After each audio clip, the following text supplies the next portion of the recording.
अस्सलामुअलैकुम, मैं हूं तहमीन आशिक। लाहौर का एक बड़ा ही दर्दनाक किस्म का वाकया आपके सामने रिपोर्ट करने जा रही हूं। आपको स्क्रीन पर एक उम्र रसीदा खातून की तस्वीर नजर आ रही है। ये खातून गाड़ी में जा रही थी, उसी गाड़ी में इसकी अपनी जवान बेटी भी है और जवान बेटी गाड़ी को ड्राइव कर रही है और वालिदा फ्रंट सीट पर साथ में बैठी हुई है। जैसे ये गाड़ी रायवन रोड के ऊपर आती है, पीछे एक व्हाइट कलर की क्रोला ताकुब कर रही है। जैसे ही वो गाड़ी ताकुब करते करते बिल्कुल करीब आती है, उसमें से एक आदमी निकलता है, इस खातून उम्र रसीदा खातून की गाड़ी पर फायरिंग करता है। बेटी जो कि गाड़ी को ड्राइव कर रही है, वो मजीद स्पीड गाड़ी की बढ़ा देती है और अपनी तरफ से गाड़ी को भगाने की कोशिश करती है कि कोई नुकसान ना हो जाए। वालिदा इसी दौरान 15 पर कॉल करती हैं और बताती हैं कि एक नामालूम कार सवार गाड़ी पीछे से व्हाइट कलर की है, हमारा ताकुब कर रही है और आदमी गाड़ी पर हमारी फायरिंग भी कर रहा है। पूरे 5 मिनट के बाद मुतल्लिका पुलिस स्टेशन चूंग इनका एक पुलिस एहलकार कॉल करता है इसी खातून को और कहता है कि अपनी एग्जैक्ट लोकेशन बताएं। खातून ये कहती है कि गाड़ी हम लगातार चला रहे हैं, गाड़ी की हमने ब्रेक नहीं लगाई, हम रुक नहीं सकते, अगर हम रुकेंगे तो ये आके हमें मार देगा, हमारी मजबूरी है गाड़ी को भगाना। पुलिस एहलकार कहता है कि अब भागती गाड़ी को ट्रेस कैसे करें, आपकी कोई लोकेशन आएगी तो हम आप तक आ सकते हैं, ऐसे कैसे आए। खैर इसी असना में यू टर्न आ जाता है। ये बेटी, ये लड़की जो गाड़ी को ड्राइव कर रही है, जैसे यू टर्न लेने लगती है, पिछली गाड़ी जो बैक कर इनके ताकुब कर रही है, वो फौरन से यू टर्न वाली जगह पर ओवरटेक करके इनकी गाड़ी के आगे आती है। इनको मजबूरन ब्रेक लगाना पड़ती है कि गाड़ी आपस में टकरा ना जाए, हादसा ना पेश आ जाए।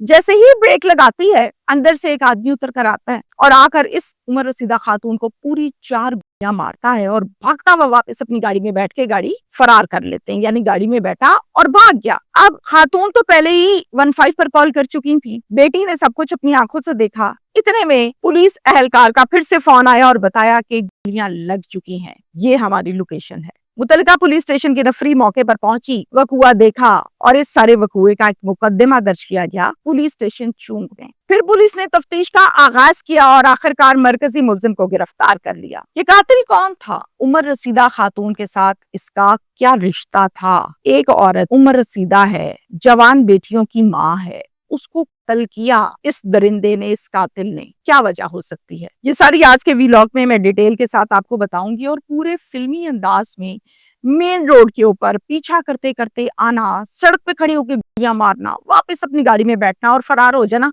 ये ना सिर्फ एक फिल्मी सीन है बल्कि इंतहा की दीदा दलेरी भी है, जो कि ऐसा लगता है कि इन हरकतों में शायद एक अरसे से ये शख्स मुलव्विस है, जो उसको खौफ डर ही कोई नहीं। लाहौर चूंग का इलाका है जहाँ का ये वकूआ है। उम्र रसीदा खातून का नाम है नुसरतुन्निसा। नुसरतुन्निसा जो है वो यहाँ पर अपनी फैमिली की सरबराह हैं, जो कि लाहौर की एक निजी सोसाइटी पोश इलाके में रहती हैं। शौहर आज से 20 साल पहले 2005 में इंतकाल फरमा चुके थे। इनकी 2 बेटियां हैं, एक का नाम है सहरिश और एक का नाम है आयशा। आयशा बड़ी है, सहरिश छोटी है और इनके फादर का नाम है मोहम्मद याकूब, जो कि इस दुनिया से चले गए। चूंकि अब ये बेवा है और बेवा की जिंदगी बहुत कठिन होती है, बहुत मुश्किल होती है। इस माशरे में वो औरत जो बिना मर्द के सरवाइव करती है, उसके लिए हर कदम पर पहाड़ ही पहाड़ और मुसीबतें होती हैं। कुछ अरसे के बाद इनका रिलेशन बन गया इम्तियाज मलिक नाम के एक आदमी से। वक्त के साथ साथ स्टार्टिंग में तो नहीं पता चला, जैसे टाइम गुजरता गया नुसरत को ये आइडिया हुआ कि इम्तियाज मलिक जो है वो कोई शरीफ आदमी नहीं है, ये थोड़ा सा गुंडा टाइप, थोड़ा बदमाश फितरत है इसकी, असलहा भी रखता है,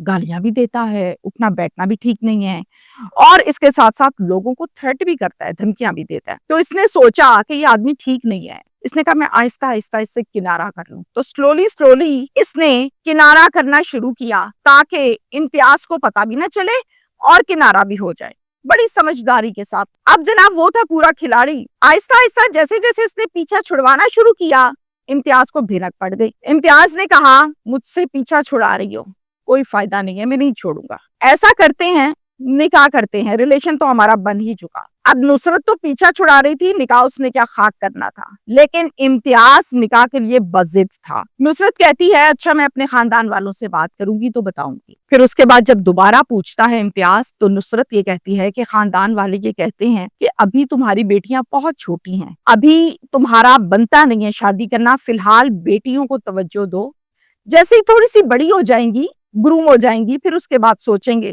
تمہارے نکاح کے حوالے سے۔ کہتی تو تم ٹھیک ہو لیکن میں تم سے پیار کرتا ہوں، انتظار نہیں کر سکتا، مجھے تو شادی کرنی ہے اور ابھی کرنی ہے، اور کرنی بھی تم سے ہے۔ یہ ضد، یہ گفتگو لگاتار چلتی رہی اور آہستہ آہستہ یہ ضد تھریٹ پر آ گئی۔ نصرت نے پولیس اسٹیشن میں جا کر ایک درخواست دی کہ یہ شخص مجھے دھمکی دیتا ہے امتیاز نام کا، اور مجھے کہتا ہے کہ میرے سے نکاح کرو، میں نہیں کرنا چاہتی۔ یہ بات جب پتہ چلتی ہے امتیاز کو تو امتیاز کی آنکھوں میں خون اتر آتا ہے۔ امتیاز کہتا ہے مجھے کیا فرق پڑتا ہے ان درخواستوں سے، ان چھوٹے چھوٹے پرچوں سے، جتنے مرضی پرچے کرواؤ، شادی کروں گا تو تم سے کروں گا، اور اگر نہیں تو تمہاری بیٹیوں کو قتل کر دوں گا، تم مجھے جانتی ہو کہ میں کیسا آدمی ہوں۔ یہ ڈر گئی، ظاہر خوف کھا گئی کہ یہ کیا بات کدھر کو چلے گی، یہ تو ڈرا ہی نہیں ہے درخواست سے، اس کو تو ڈرنا چاہیے تھا، بجائے ڈرنے کے مجھے الٹا اور دھمکا رہے، وہ اور خوف کھاتی ہے۔ نصرت کیا کرتی ہے؟ نصرت سوچتی ہے کہ میں یہاں سے چلی جاتی ہوں، یہ شہر ہی چھوڑ دیتی ہوں، جان چھوٹ جائے۔ اپنی بیٹیوں کو لیتی ہے اپنے آبائی شہر راول پنڈی میں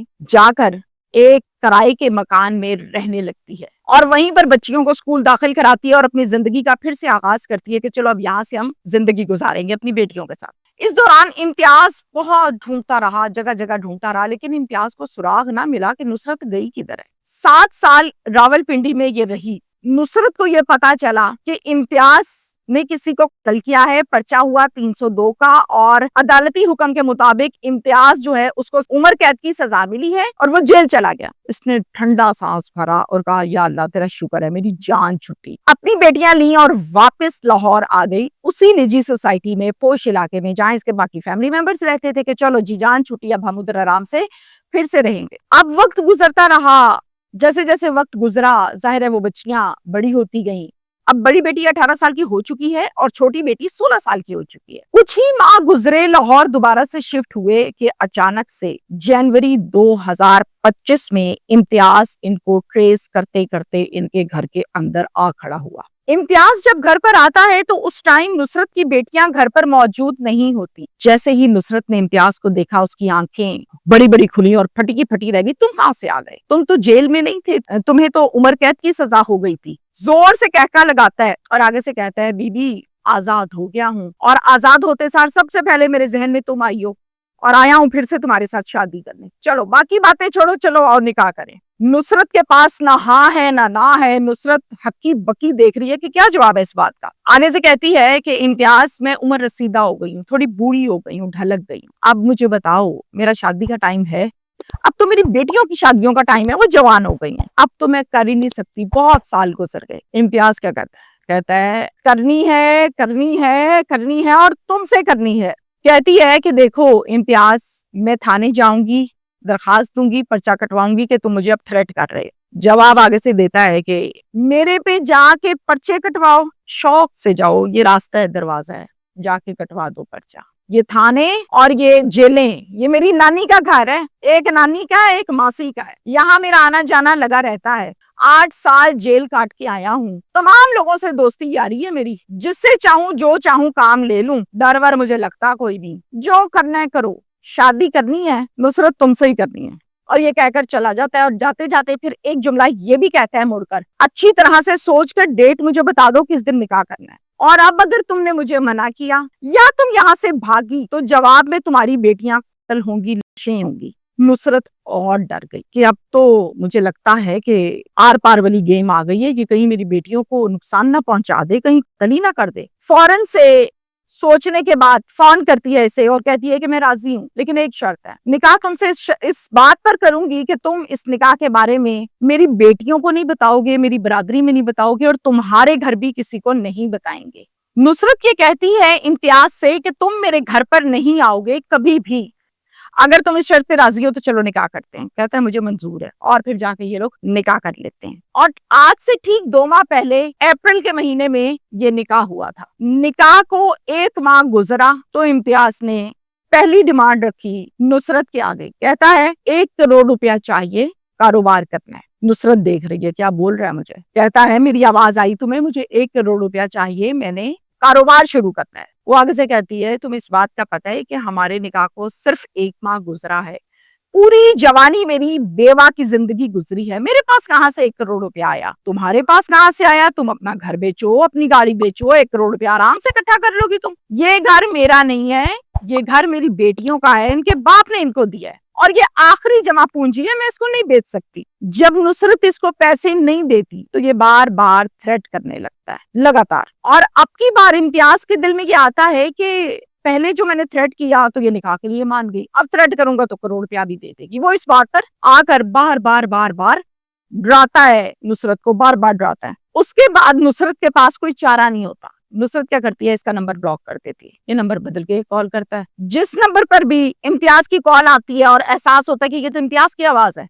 फौरन ब्लॉक कर देती। ये सिलसिला एक अरसे तक चलता रहता है। वकुआ फिर पेश आया 10 जून को शाम 5:15 पर, कुछ इस तरह से कि नुसरत अपनी बेटी आयशा के साथ बाजार जा रही थी। आयशा गाड़ी को ड्राइव कर रही है और नुसरत साथ बैठी हुई है। जैसे ही ये बाजार के करीब पहुंचते हैं, मैंने आपको बड़ी डिटेल के साथ इसी व्लॉग के आगाज में बताया कि एक व्हाइट कलर की गाड़ी इनका पीछा कर रही है, काफी देर करती रही, यू टर्न पे ओवरटेक किया, उतरा आदमी, 4 गोलियां मारी, वापस गाड़ी में बैठा, फरार हो गया। वो आदमी, वो कातिल कोई और नहीं था बल्कि इम्तियाज मलिक था। नुसरत कॉल भी करती रही पुलिस वालों को, लेकिन जब कल हो गई तो फिर पुलिस पहुंची और फिर इस कल का एक मुकदमा दर्ज हुआ पुलिस स्टेशन चुंग में, जिसकी मुद्दइया बनी नुसरत की बेटी आयशा, जिसने अपनी आंखों से ये सारा हाल देखा था। चुंग पुलिस इस पर काम करती है और फिर मरकजी मुलजिम इम्तियाज को हथकड़ी लगा के गिरफ्तार करती है। और साथ में पुलिस ये भी बताती है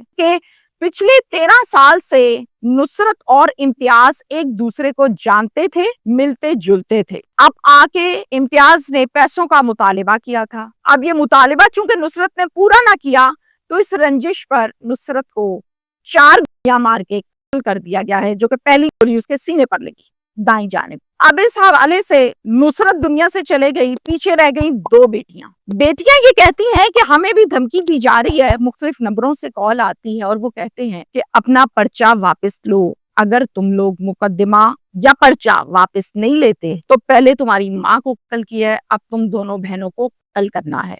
बेटियां बताती हैं कि हमें थ्रेट करने वाले इम्तियाज के घर वाले हैं। अब नुसरत भी दुनिया से चले गई। अब पहाड़ जैसी जिंदगी इन 2 बेटियों ने बिन माँ के और बिन बाप के काटनी है और लड़ना है एक ऐसे शख्स से जो क्रिमिनल है, जो कई दफा जेल गया और जेल से आया। और ये बेटियां जिन्होंने थाने की शक्ल पहली दफा देखी है कि थाना किसे कहते हैं, बताइए, इनको इनकी जिंदगी यकीनन प्यारी है, तो रियासत को चाहिए इनको तहफ्फुज दें। शुक्रिया।